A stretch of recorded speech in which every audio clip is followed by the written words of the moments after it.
We're going to move on to, I think, another, and this is a really important session to have post the talk about genomics, and it's slightly different the way it sits in the program. So I'm going to invite, first of all, Beth Scott to the lectern to do. Thuy will be facilitating, and we'll be inviting Thuy and the other panel members up once Beth has presented.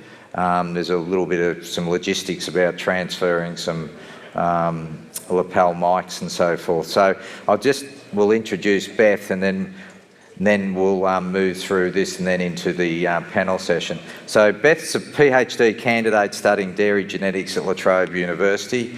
Sometimes can be seen at IDW prepping various breeds of cattle.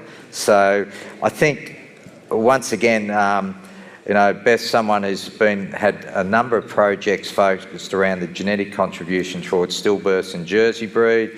She's had roles within Dairy Australia, and also is always heavily involved in research and improvement of genetics here in Australia. Beth grew up in a wonderful part of South Gippsland that's very picturesque and productive, and was involved in stud jerseys very early on, and then contributed a nice bit of success. So through that, it's actually, Beth combines a passion for the scientific arena as well as what happens out in the show ring, in the paddock and right across. Also, Beth's had a chance to go to Wengen, their university, #1 university in Netherlands in terms of agriculture, and now one of her key projects is around inbreeding coefficients, which I'm sure for so many in the room is a topic that comes up. And I had to put this in, and she's always someone very happy to have a discussion, generally over a cup of tea or a coffee, any time during the day. So I welcome Beth to the stage. Thank you.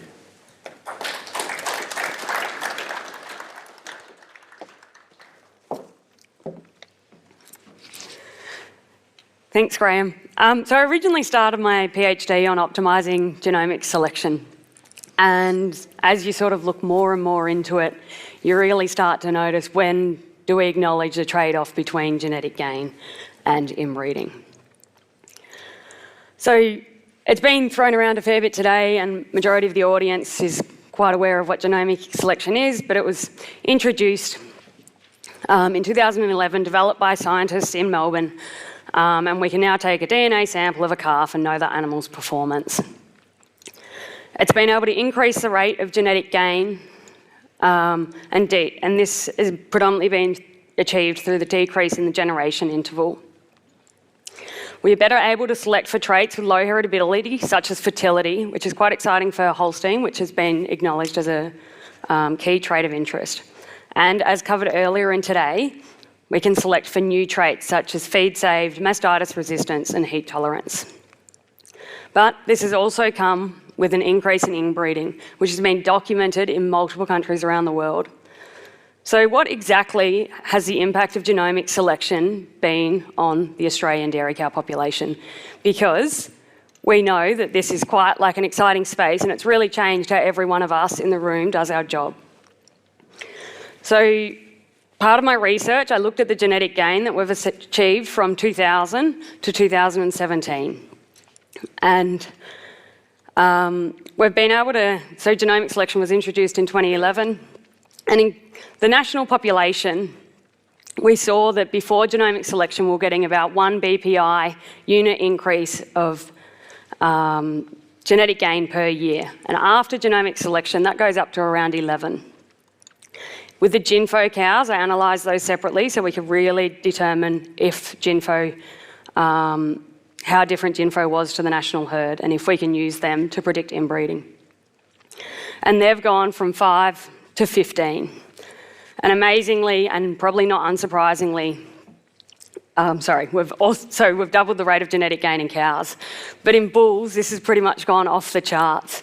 The rate of genetic gain in bulls at the moment under genomic selection in Australia is 23 BPI units per year.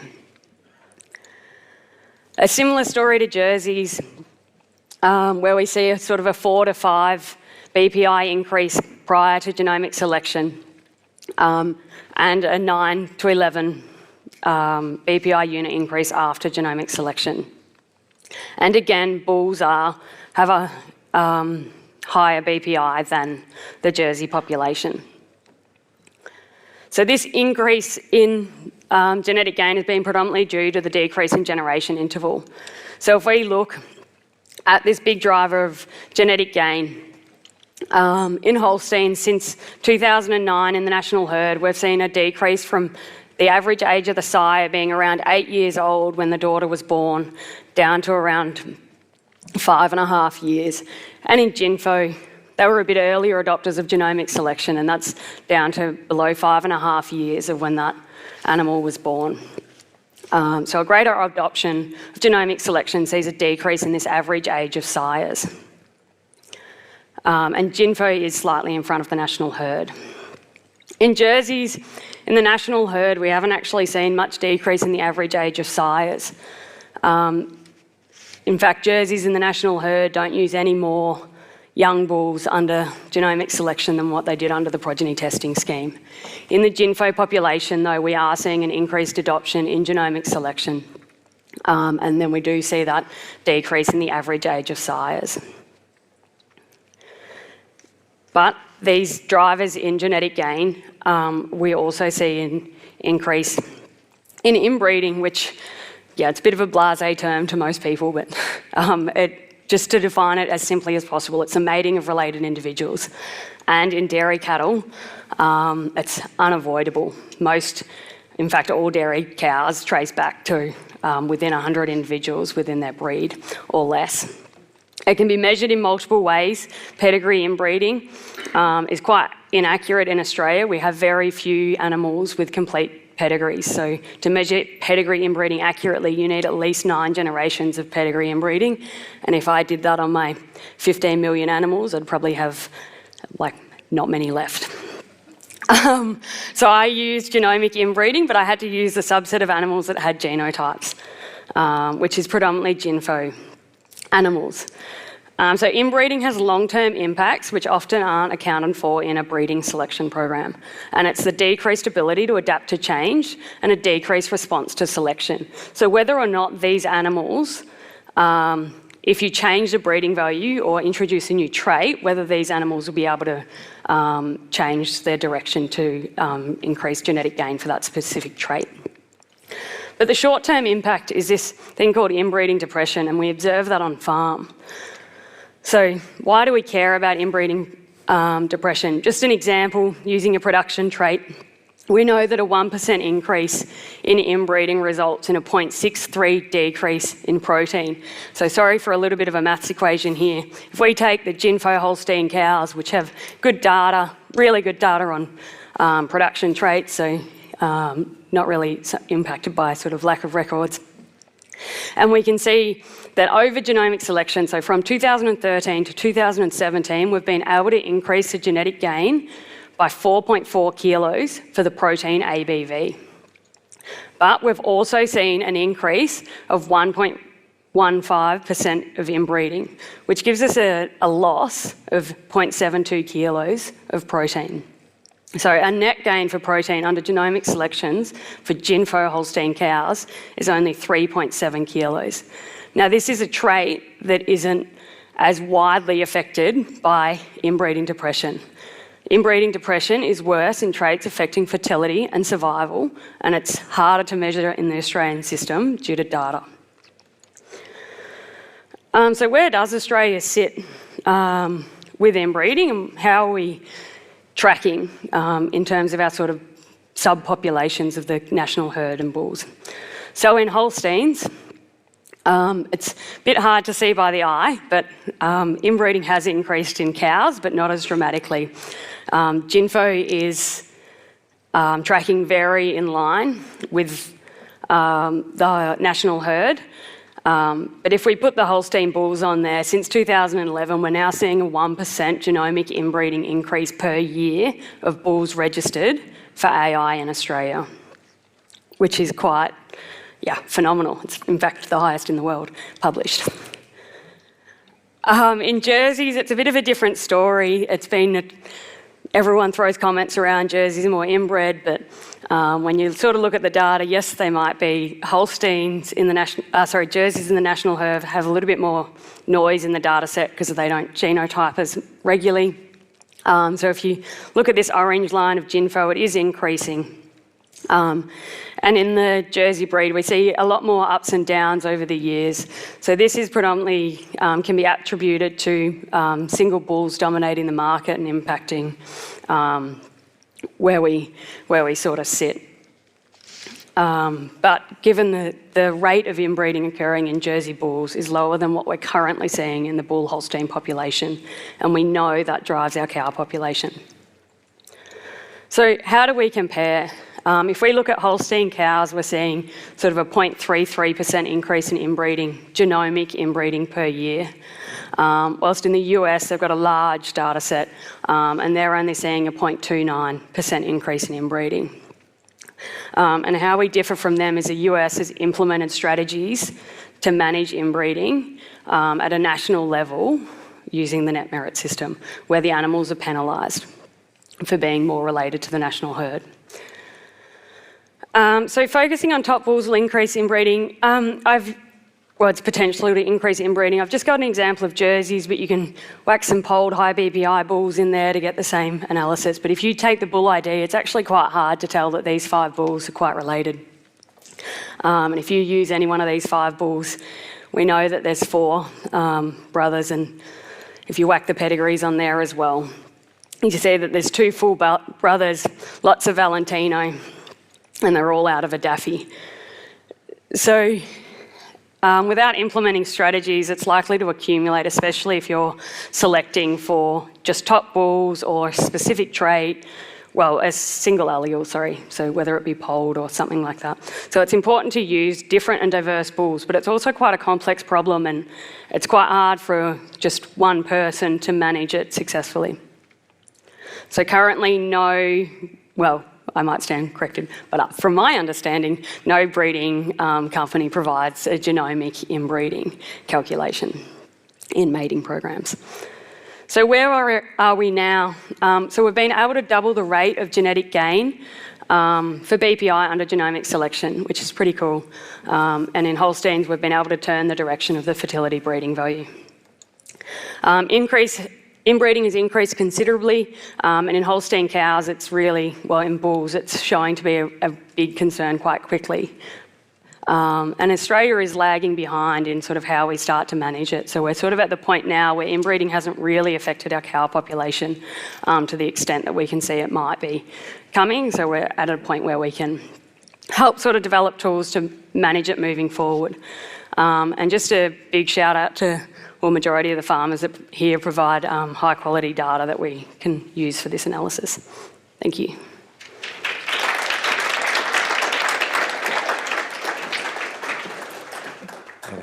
Have a seat and semi-relax.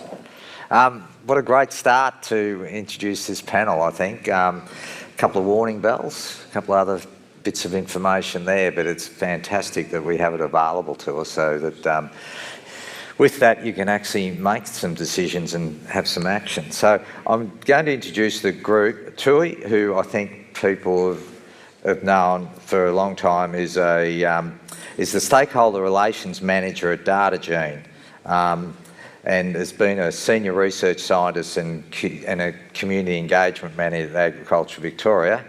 Just want to say how great it is you're at DataGene, because I think we're all the benefit of that. Thuy's been involved in so much development of Ginfo, was the heat tolerance ABV, which is such a unique breeding value to this country and been taken up, and has a little bit of background around agriculture development and biodiversity conservation in Asia Pacific. Has also served on an advisory panel to the Food and Agriculture Organisation of the United Nations around agricultural biotechnologies. So Thuy will be our facilitator for the group, how that works, I think how they've managed. Beth, we've already introduced. Now, the panel that we're we have here is, once again, I really think it's a great group of people that can help contribute to this discussion through their practical application. So Christian Hickey is the first member. I'll invite up. Christian's family has been associated with primary production agriculture for multiple generations in Northern Vic, has always had a strong focus on genetics and communications, and if anyone that's ran into Christian after dark, doesn't matter what, you will get a discussion around breeding and genetics because it is a passion. He's had that passion for just over 35 years in the Australian industry, and through his work has created a tremendous network throughout the world.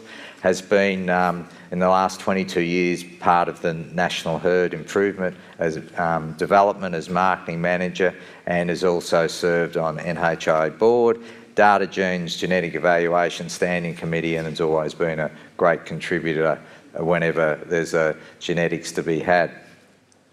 Trevor Saunders is our next participant. His bio to me was well short of where I know where Trevor is. There's a career dairy farmer in Shady Creek near Warrigal.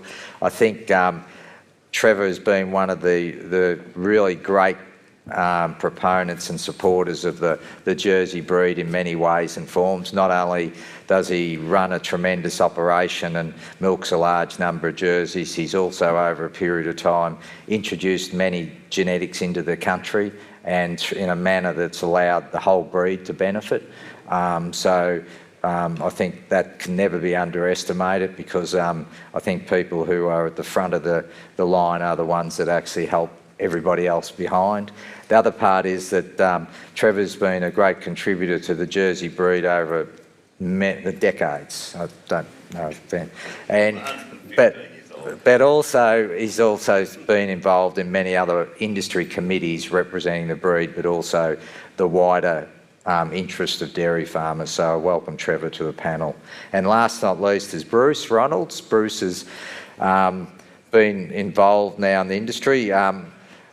Bruce is very strong. He's in terms of, he's had 3 kids, wife Lee, and from a small dairy farm or a dairy farm in Gormandale in East Gippsland with a multiple of breeds, involved in the industry, has a Bachelor of Ag Science at the University of Melbourne, specialising in dairy cattle genetics, has worked for ABS and the Global Genetics Company for the past 20 years and has taken on a large number of roles where today he is also a member of the Genetic Evaluation Standing Committee. I have a sneaking suspicion, Bruce, I first ran into you in a semen room in Kyabram, but anyway, that might be a fair while ago. So once again, I think it's a great panel. I'm not going to worry about time in this because I think it's important that this subject that Beth has brought up and highlighted is a great topic of discussion. So to you, Todd.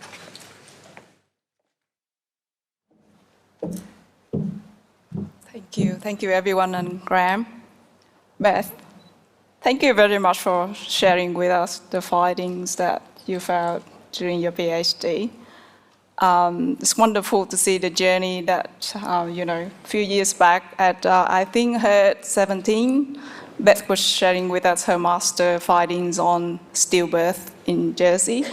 Is that something that inspired you into your PhD on inbreeding?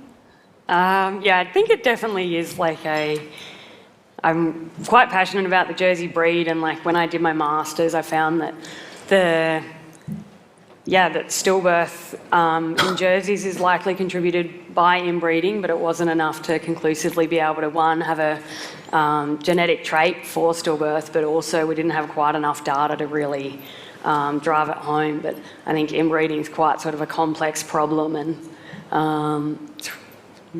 it's quite nice to, mind challenging to really have a tackle at it, but it's also a topic that not really many people want to have a go at, so it's not always fun. Thank you.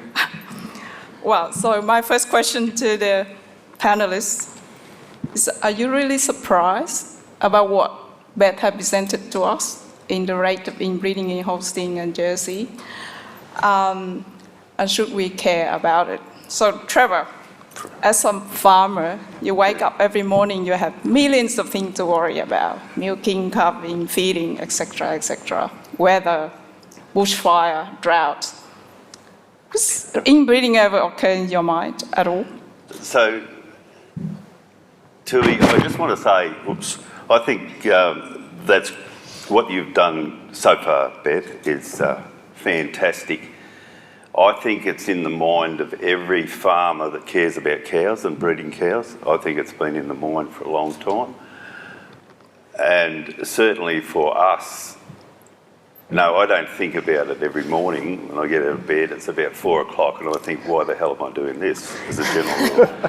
But by 4:30, we start to think about other things once we've got our coffee and, yeah, we're out on the bike. So it's certainly a major part of our breeding plan as best we can do. But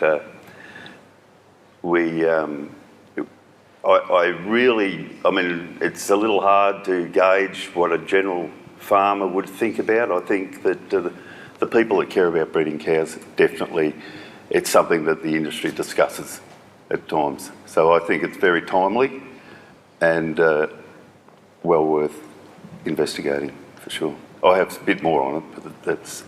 And you're not surprised about what Beth has found? Not at all, no. Do you see any sign that you think that could be caused by inbreeding on your farm?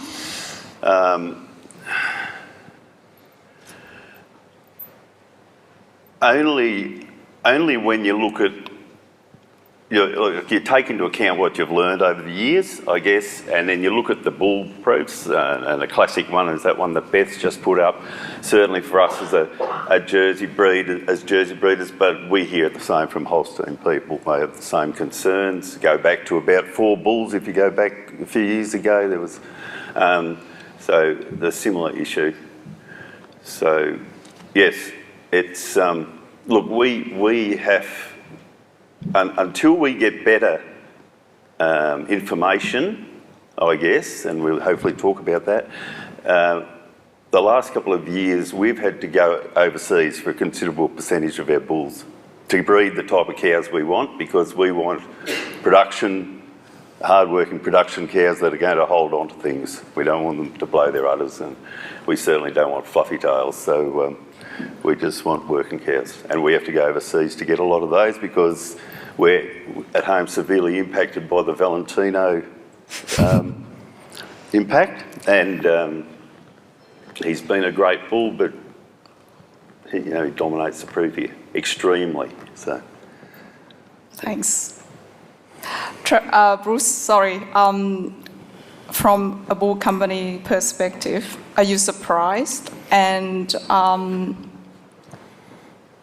has inbreeding ever been a factor that you put into your business planning and operations day to day?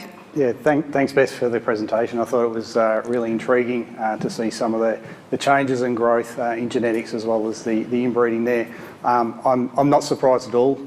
And I think probably it's going to get more challenging before it actually gets better. I know working with a product development team where you're at the arms of what they produce, particularly globally. You are impacted by certain pedigrees. I think semen companies are trying to increase the genetic gain faster, reduce that interval, and select from the highest bulls out of the highest cows. So I think it's probably going to take a bit of time to get that message across. But I think from our perspective here in Australia, what we're trying to do is we do consider it. We try and find those outliers that may have some diverse pedigree when we're genomically testing, and really look for those outliers that might actually not have some pedigree influence that is common within the breed.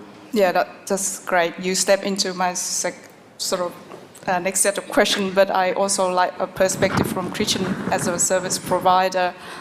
Are you actually surprised at all? And what do you think that we can move forward? How do we see that we envisage what's happening in, say, the next 5 or 10 years in terms of breeding? I'm glad you asked that question, Thuy. First of all, Beth, thanks for that presentation. It was very interesting, no doubt about that. I'm not surprised at the rate of inbreeding.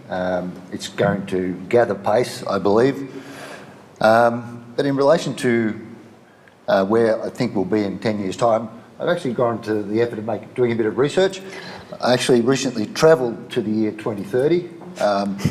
And so I will confess to you all now, I am actually a Time Lord. So I cannot just guess, I can tell you what's going to happen in the year 2030.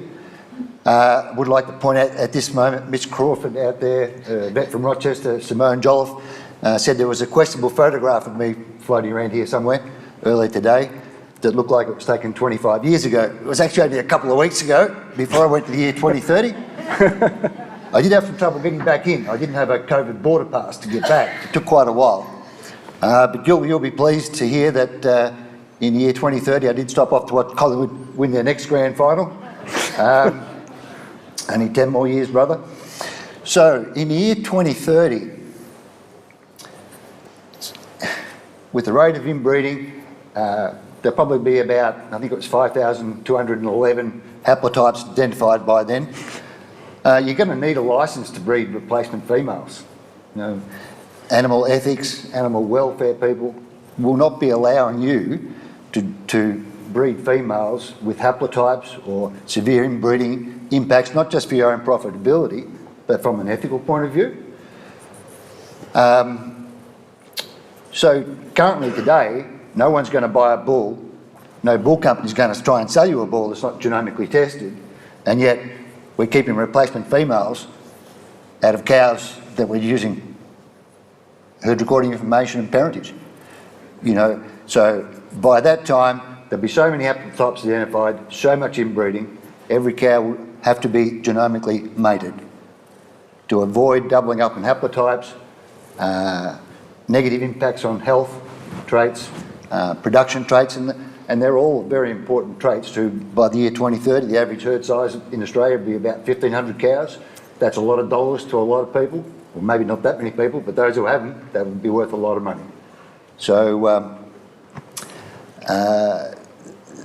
that's definitely the way it's going to go. I mean, if we don't have that, the upside to that is going to be so many more females genomically tested, the rate of genetic gain is going to skyrocket.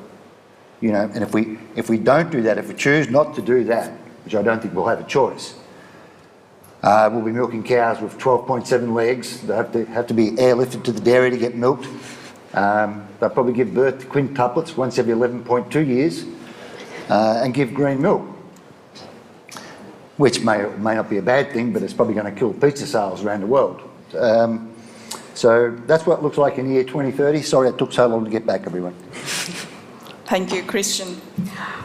Beth, from a research perspective, how do you envisage this sort of inbreeding problems, say in the same time frame, and what can we learn from other countries, say the US, that you said they already have a program on avoiding inbreeding at the national level? Yeah, I think Australia's got quite a complex breeding sort of system where lots of companies have a big market play and lots of breeders select on different indices and those sort of things. So I'm not sure whether we could take a national approach where we penalise bulls or cows based on their relationship to the national herd, because that, I think, will cause a bit of uproar. I think inbreeding is something that needs to be managed at a herd level, but I don't necessarily think that's solely like something that a farmer should be doing himself. So whether it's that the researchers develop a tool that the farmers can then implement. I said in my talk that like inbreeding in Australia is quite difficult to calculate using the pedigree. I see that there's a question down there that if you can control inbreeding using pedigree, like it's beneficial, but if we want to do it accurately and make sort of some headway where we can not sacrifice genetic gain and still meet your farm breeding objectives, but in an inbreeding controlled way, I definitely think there's a balance between, you shouldn't have to sacrifice all your genetic gain just to control inbreeding. We're at a point now where I think if we work together as an industry, we can really sort of hit the nail on the head, but it is a bit of a we don't know what's coming until you fall off the cliff thing. Trevor, Me. now take off your farmer's hat, put your breeder association's hat on, and what do you think the roles of breeders association got to play with this issue? Well, breed associations are funnily about protecting and developing their breed. So when you mentioned to me about that you'd like me to talk about or give an input from breed associations, I did ask Glenn and Rowan here, and we sort of felt that this is timely. The thing is, right now we've just had this hot off the press, so we haven't really, we've known it's an issue. I think for most of us, what Beth has just put up there has probably shocked us. I think it's more dramatic. We knew that genomics was pushing us up. We're now going for the pinnacle every 18 months or so, rather than every 5 years. So it's obvious to us that that's going to happen. So from a breed society perspective or association, we really need to, I think, act on what you just said, and that's to put together a collaborative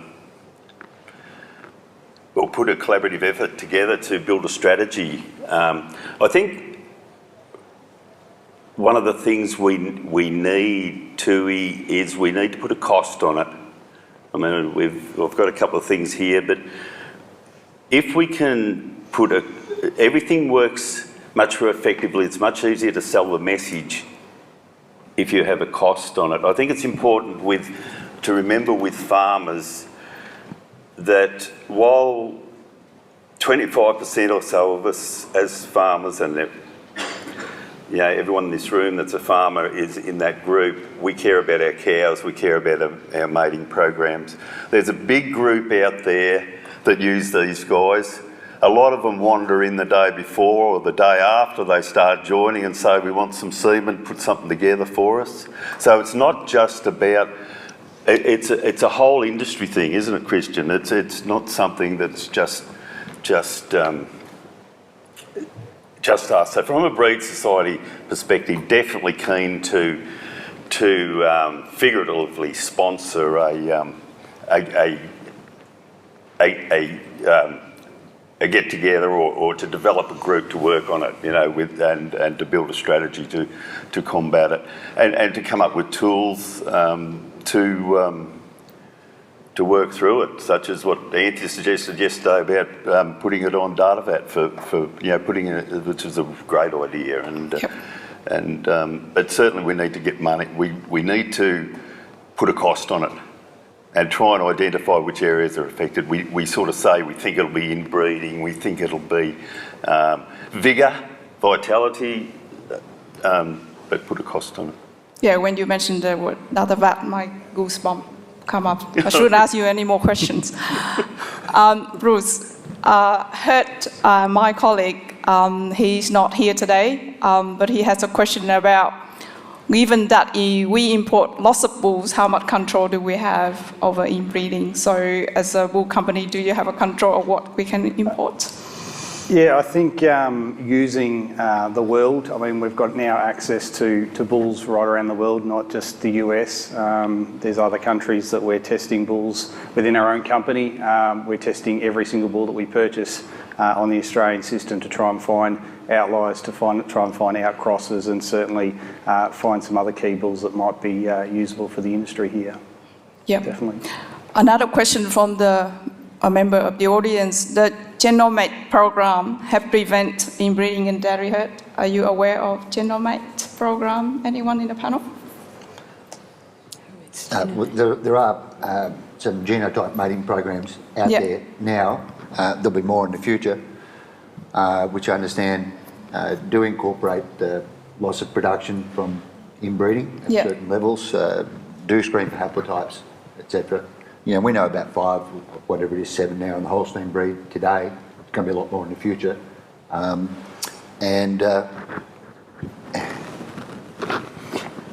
me, the bull companies are not buying bulls that are not genomically tested because it's a sound business decision. we are definitely going to get quite rapidly, probably well before 2030, to the point where it's a very sound business decision to genotype your cows to avoid doubling up on any negativity from inbreeding or haplotypes. Yeah, certainly. And there's a question about whose problem is it, and Trevor already have answered that. It's everyone's problem, and we need a concerted effort to You're right. revert the trend of inbreeding or avoid that as much as possible. Beth, there is a question for you there. With the rate of inbreeding increase and its larger impact on fertility and survival, so at what point is it that the trade actually turn around on top? Well, I think, with survival, we know that we don't have enough data and available to I know that be able to challenging question. know how big of a problem it is now. So we'll be able to estimate survival when we get enough data to know it's a problem. But in terms of fertility, I think we've made great gains in fertility for the Holstein breed. We've really turned that trend line around with the ABV. I think John Morton's going to talk a bit more about how that reflects in the real data. But I think for fertility, we can make a pretty sort of conclusive statement that we're pretty sure it's going to affect fertility.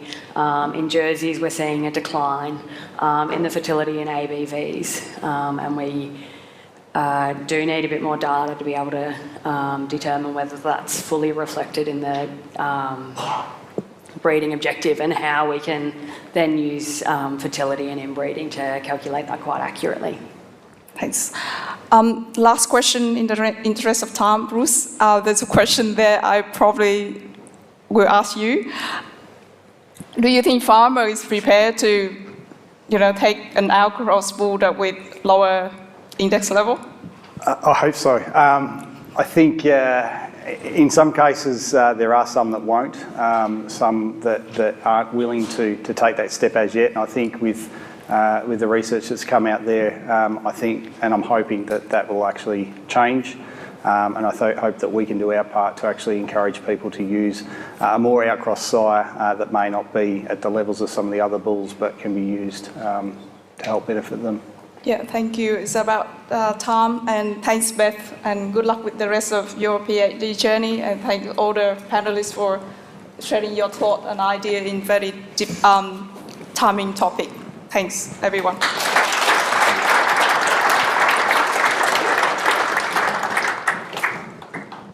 Well, that's obviously that's touched maybe not a nerve or touched something, because that's had the most questions, and I think as Beth presented and the responses, one of the things came back is that it's going to be a great topic for collaboration, and I think it's going to be important that this gets moved out of a research phase and gets put into working with a wider cross-section of our industry.